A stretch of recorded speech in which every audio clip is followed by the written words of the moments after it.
proposal to build high-end townhomes in Brooklyn Park meets a dead end. Hello, I'm Delane Cleveland. And I'm Mike Johnson. Council members disagreed whether the Springs at 610 Crossings was the right project in the right place. The property is located just north of Highway 610.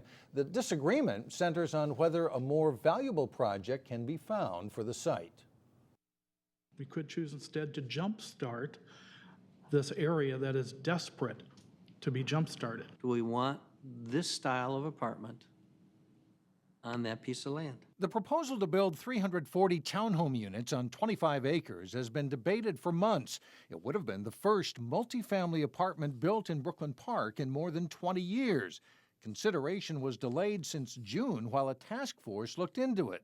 But there was still disagreement over whether it's good enough for a key piece of property along Highway 610. Would it be A-level apartments, and that's my understanding of what an A-level apartment is, or wouldn't it? And would it be best for Brooklyn Park on a long-term basis? Not an easy decision. Councilmember Mike Trepanier says unattached garages lowers the quality, a mistake he says was made in the past, and he says it's too much density for the space. Using about 25 acres for 340 units doesn't fit for me.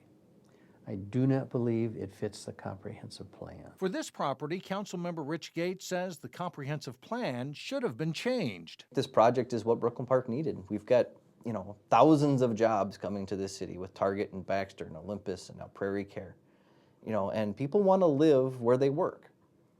And this is what Brooklyn Park needed. Gates points out the apartments would offer something the city doesn't have. Brooklyn Park needs a diverse housing stock.